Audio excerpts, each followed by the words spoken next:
Investigators now say 6 homes in central Kentucky have been broken into and set on fire in just the last few weeks.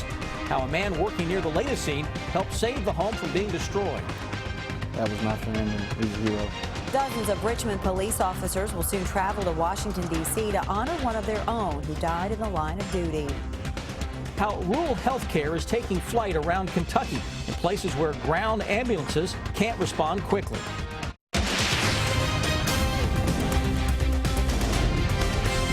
This is WKYT News at 6.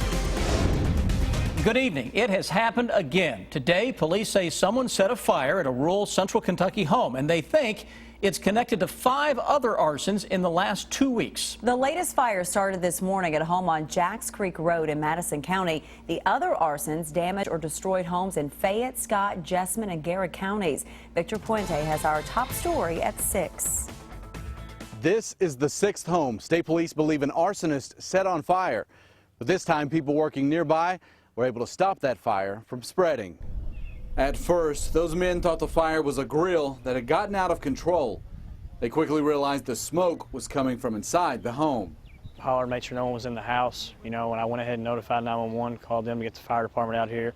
Luckily, I went inside a little bit, saw there was a small fire, and I got a water hose that was nearby. I went in there and did what I could to knock it down. They got the fire under control until firefighters arrived. State police say they believe this is the 6th home that has been broken into and then set on fire in central Kentucky.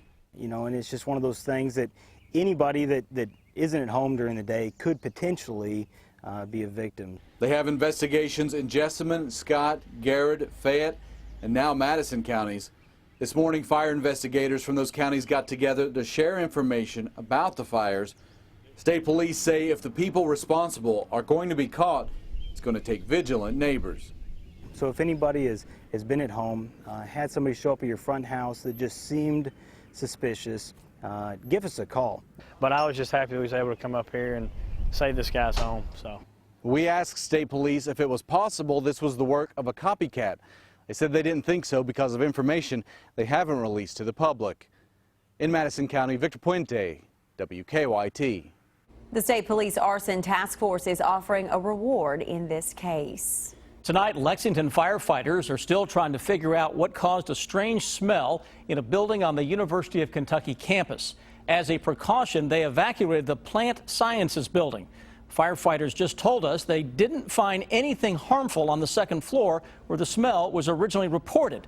And they're checking 2 other floors as a precaution, but at this point, they don't think the smell was anything serious. It's now been 6 months since a Richmond police officer was killed in the line of duty. And this weekend, Officer Daniel Ellis's name will be added to the National Law Enforcement Officers Memorial in Washington, D.C. As Hillary Thornton tells us new at 6, more than 24 Richmond police officers will be on hand to honor him. It has been 6 months, and pride for that thin blue line and badge number 457 still visible throughout Richmond. You know, we like to think that we're all done crying and we're done. We don't want to be sad about it. We'd rather celebrate his life. But at the same time, it's going to be an emotional experience. I know it will be. This week, Officer Daniel Ellis's brothers and sisters in blue traveling to see where his sacrifice will be remembered forever in our nation's capital. 60 years from now, I can go up there with maybe my kids or my grandkids, and I can say, "Hey, that's a hero right there. That was my friend, and he's a hero." 26 current Richmond police officers, along with 3 former officers who knew the fallen hero well, heading to Washington, D.C. for National Police Week, thanks to donations from those they work to protect each day. Optimistic to raise maybe $7,000 just to pay for the hotel rooms. You know, we far exceeded that. The big, stress reliever for be able to pay for their food without, worrying too much about the bills and stuff at home. As the Richmond officers pay tribute to Officer Ellis at numerous events, Berea Police, CKU Police, and the Madison County Sheriff's Office, all making sure their community is covered. Can't thank them enough for their time and what they're doing for us while we're gone. Overwhelming support, allowing a piece of this community to be there as their fallen hero is honored. Not a single person in this city that was touched by Officer Ellis is not going to be there in spirit. You know, we're taking their thoughts and prayers and everything up there with us. In Richmond, Hillary Thornton, WKYT. The officers will take part in multiple events, including a candlelight vigil on Friday and a wreath-laying ceremony at the memorial on Sunday.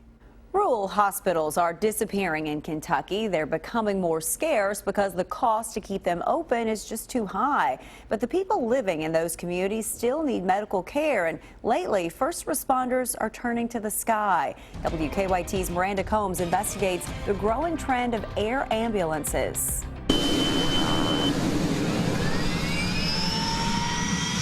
At Boyle County's Stuart Powell Field, there is a group that's always on standby. At a moment's notice, they can be called. And just 10 minutes after that, this crew needs to be airborne. A little bumpy out today. Yeah. This all happens fast. Good my way. All right. Here, though, in this rural town tucked inside the county, there's not much hurry. Been here all my life. Mayor Jim Douglas says there's been a slow progression in Junction City. The number of his citizens taking to the sky is on the rise. This is just a protection for the citizens. Douglas and his council made the decision to deal with it. They bought memberships for everyone in the city to cover them in the county when this quiet life takes an unexpected turn. It could be a life-saving thing. Our company has opened probably 3 or 4 bases in the last 5 years. And this Boyle County hangar is a hub for Air Evac, one of several air ambulance companies in operation in Kentucky. We work together. We love doing our job. You know, it's a very dangerous job flying around in this aircraft. We went up with one of their crews on a clear afternoon. We generally cover area about 80-mile radius of us from Danville. They take calls from first responders. The first responders decide if a medical flight is necessary. We generally get called out to the sickest of the sick patients. You know, we're generally not going out to Joe that stumped his toe on his refrigerator at home. You know, our patients are, you know, major trauma type patients or cardiac events that have happened to these patients. But air ambulances have made headlines recently for just that, picking up and flying out patients who end up with minor injuries and major money due to the medical flight. They're only 15 minutes away from a hospital. I told them to take them to Danville. WKYT interviewed a mother in 2013 whose child was flown out by Air Evac. 4 stitches to the head later, they owed thousands. Probably 80% of what we do is, you know, is the fixed cost. Air Evac Program Director Donald Hare says the average cost of a flight is around $32,000. Insurance pays on average $8,000 to $12,000 of that. About 14 to 16% of our flights are people with no insurance whatsoever and, you know, don't have the ability to pay for that flight. And what happens then? We work with them and try and set up a payment arrangement or, you know, do what we can as far as that goes to obviously, you know, to collect some type of payment for the service. I think more and more cities, if they can afford it, they're going to go to it. And that takes us back to Junction City. Air Evac offers memberships. The city pays the company $11,800 a year to ensure that anyone flown by Air Evac in his city flies for free. Air Evac will bill the patient's insurance and not ask the patient for a penny more. It'll be abused. Everything's always abused to a certain point. They'll be flown when they don't need to be. They are now. But who's to make the call, you know? The thing about Junction City is they do have a hospital just a few miles away. Come up here to Nicholas County, the building behind me, that's the hospital that's been closed for more than a year. The fastest way to get to a hospital from here is this square piece of pavement. The quickest route is by air. Adam Tubbs works for the Nicholas County Ambulance Service as an EMT. He knows the roads of this county and Robertson County better than most. So there are times that you might be over here and get a call that you need to be over here. Yeah. And what happens in those situations? We go. And it's just going to take us a while. And in those cases, many times they call for a medical flight. You know, it could take, you know, maybe 30 miles to get to a call from us. And when you're talking about that golden hour. Yeah, that's why our medical is important. He says when the call needs to be made, money isn't on their mind. You're playing with somebody's life, so at that point I think everybody kind of forgets about the financial obligation of that. They call for flights several times a week because the options in this rural part of the state are limited. And you know, it is a hard call because of the cost of air transport, but You know, and 1 minute's count. You gotta do what you gotta do. And since the Nicholas County Hospital closed more than a year ago, the judge executive has been looking at options both to help his residents but also to bring jobs to the county. He's currently trying to get an air ambulance company to locate in Nicholas County. So far, though, he hasn't been able to attract one, but he says he's going to keep trying. And Miranda, when you're talking about critical situations, let's take a heart attack, it is dramatic in the difference of time between flight time and ground time, right? They were saying in Carlisle, for instance, to get to UK by ground with lights and sirens, it's going to take at least 30 minutes. By air, it's 8 minutes. Wow. Big difference. Quite a dilemma here. Yeah. It is. Double-edged sword for sure. Life-saving. Thank you, Miranda. It is the end of an era at Rupp Arena. We'll show you the farewell ceremony for a familiar sight next. We are getting ready to restock the shelves here at WKYT Midland Weather Radio, and we've had folks that are coming from all across central and eastern Kentucky to take advantage of our deals. We'll be back to talk about that and the all-important forecast here in just a moment. Stay with us. Bertha was a fixture in the middle of the arena's ceiling, and as Sean Moody tells us, Lexington Center leaders held a farewell ceremony this afternoon.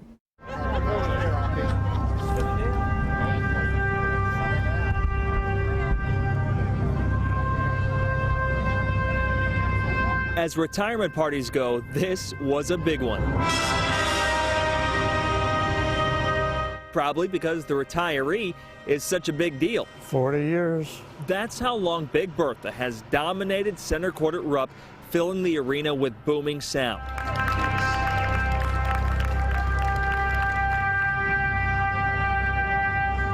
In fact, when the building first opened, the theme to 2001: A Space Odyssey was the very first thing the public heard from her. It was an appropriate theme today as the crowd watched in wonder.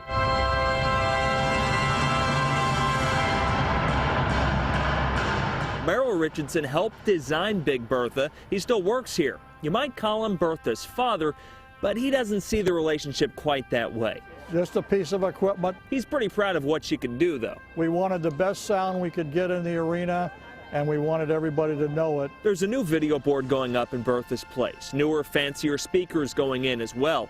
Merrill's excited to see and hear what comes next for the 24,000 people who pack in here for each game. It will live up to it and surpass it. In Lexington, Sean Moody, WKYT. New speaker system will be in place in Rupp Arena in time for the next basketball season. Now, your hour-by-hour forecast with Chief Meteorologist Chris Bailey. Hey everybody, back here at Kroger on Euclid Avenue in Lexington, WKYT Midland Weather Radio partnering, and we've got a great deal on Midland Weather Radios that could potentially be life-saving, and we have had a heck of a turnout, Jim Caldwell. Folks have been steadily coming through here since 11 o'clock this morning, haven't they? They have. We've had a very good crowd, and the whole goal here is to keep people like you at home safe, and we're certainly able to do that by coming and getting your radio program. And we've had people bring in radios from years ago, and we programmed them. We're in the final hour of this. We're through 7 o'clock here. We're here through 7 o'clock. You sound like such a pitch man, you know? Come on down. We want to put you in this. Okay, Bruce Thomas, Midland Weather Radio here. Bruce, you got up way early this morning just to join us here, didn't you? Absolutely. I can't wait to see Twister tomorrow night. I really came to see Twister. Shameless plug, by the way. Join us at the Kentucky Theater tomorrow night. That's right. You know, this gentleman just came in and got a desktop and a mobile unit for his car, and he's going to be all set up. We just about got him all programmed. Nice. So we appreciate you coming out and look forward to everyone coming out. We'll still be here for another 45 minutes. Yeah, we're here through 7 o'clock. We've had folks coming from as far away as Anderson County. That's the sound that you don't want to hear, but it's also a sound that you may be hearing as severe weather season cranks up over the next few days. That's the warning siren from the Midland Weather Radios. We do have storms in the forecast over the next few. Let's look outside, see what we can find right now. 9 live sky cams taking shape across central and eastern Kentucky. A little bit of light rain across the Interstate 65 corridor. That's where we may be seeing some showers and storms. A little farther to the east, things are in pretty good shape right now. Temperature-wise, been kind of a crazy temperature day. Farther north and northeast, readings have been noticeably cooler. That's because we have a front that is stalled out across the region to the south, much, much warmer, and that temperature gradient, or that boundary, has been touching off some showers and some thunderstorms. Defender Radar Network picking up on a little bit of action out there, especially the farther west that we go. And we broaden out that view to show you what's going on in western Kentucky toward the Mississippi Valley, and you see how we have those clusters of thunderstorms. Big time front is located to our west. Storm system, a couple of them out across parts of the Mississippi Valley. That's where a big severe weather outbreak is currently in progress. But as that front is draped across the area over the next several days, additional rounds of showers and some thunderstorms are in the offing. 24-hour planner. We go into your Tuesday. At any point tomorrow it can rain. I'm not saying it's going to rain all day by any means. Into the late afternoon and evening hours, that's when we'll have to be on guard for the possibility of some strong or severe thunderstorms. And the Storm Prediction Center has parts of our region in the severe weather risk, slight risk areas for especially those southwest of Lexington. Marginal risk, that's the lowest risk area for the rest of the region. The hour-by-hour forecast picking up on the spotty action out there this evening that will try to pick back up as we go through the day tomorrow. And as tomorrow evening we could be talking about a line of thunderstorms racing eastward across the region. Into Wednesday and Thursday, atmosphere is still primed for at least a couple of rounds of thunderstorms. It may hit 80 degrees with any sunshine for the day on Wednesday. And rainfall over the next few days could be plentiful in some areas. Some local amounts of an inch or two, if not a little greater, a possibility through Thursday. 7-day forecast picking up on that stormy pattern. Maybe a break on Friday. Then we go into the weekend with another round or two coming up on Saturday with chilly air. And as Bruce was mentioning earlier, tomorrow night, Kentucky Theater.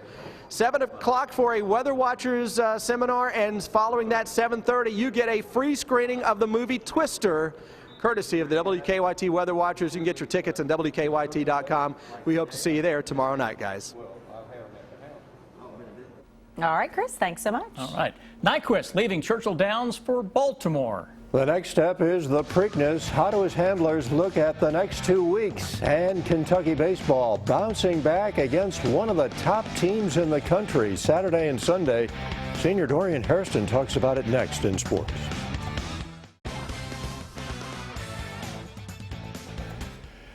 Two days after winning the Derby, Nyquist has made his way to Baltimore, getting ready to try to take the next step in making history. Nyquist left his barn at Churchill Downs this morning. The Preakness is 12 days off. Nyquist is trying to become the first unbeaten juvenile champion to win the Triple Crown since Seattle Slew in 1977. Trainer Doug O'Neill is back in California tonight. He goes to Baltimore later this week. His team left for Baltimore with Nyquist. We don't want to get too ahead of ourselves, but we're very optimistic going into the Preakness, and again, just fortunate to have a horse like Nyquist. No, it's not nerves, it's a lot of excitement. You know, you're eager to, the next 2 weeks are going to be long, but just been around the horse, so just learning every day, you know. His training routine, we'll keep it the same, we won't, you know, change anything up, it's just keeping him happy now. John Calipari is doing a 3-part series on his website on the vision of the program, and today he appeared to take a shot at Duke, which has a recruiting pitch of being set for life. Cal said, "I refuse to go in a home and paint a picture of saying things like, if you come with us, you'll be taken care of for the rest of your life by the program and our alums." How preposterous does that sound? What if I said that same thing and the young man decides to transfer for one reason or another? Does that still hold true, that we're going to take care of them for the rest of their lives? Our approach is to give them the fishing rod and the lures to help them catch fish, not to just give you the fish. Kentucky scheduled to play Hofstra in the renovated Nassau Coliseum on Long Island on December 10, but according to John Rothstein of CBSSports.com, that game will be in the Barclays Center in Brooklyn 1 day later. Rothstein, quoting sources, is saying the game will be Sunday, December 11, as part of a doubleheader that also features St. John's and LIU Brooklyn. The Cats will also play up in New York City November 15th. That's when they'll take on Michigan State in a game in Madison Square Garden. UK senior Dorian Hairston, one of several heroes for the Cats as they stunned second-ranked South Carolina. Sunday, the Cats took the series against the Gamecocks when Hairston led off the 12th inning with a walk-off home run to right. It was Kentucky's 5th walk-off win of the year and 4th in SEC play. Well, that was my second at bat off of him. I walked the first time. He threw me, I think it was like 4 fastballs, 2 sliders. Saw all of them really well, so I was really confident in the box, and I was looking for an elevated fastball. I missed the first one. And then he made the mistake again, and I was just like, put my swing on it, and I did, and it ended up leaving the yard. Did you know it was gone when you hit it? I was nervous off the bat that it was going to hit the old scoreboard, but when I saw that it was to the right of it, I knew it was gone, and I started celebrating immediately. And in the NBA, a trio of former Wildcats will have a new coach. The Sacramento Kings have hired Dave Yeager as the franchise's new head man. Yeager was fired by the Memphis Grizzlies after 3 years on the job, a stretch that included 3 straight postseason berths. The Kings have not made it to the playoffs since 2006. The beat writer for the Hattiesburg newspaper is reporting that the season opener between Kentucky and Southern Miss could be moved to Thursday night. That would put it on September 1st rather than on Saturday, September 3rd. Sam, Amber, back to you. Thank you, Rob. The CBS Evening News with Scott Pelley is coming up at 6:30. Tonight, North Carolina sues the federal government after the Department of Justice said the state's controversial bathroom law is a civil rights violation.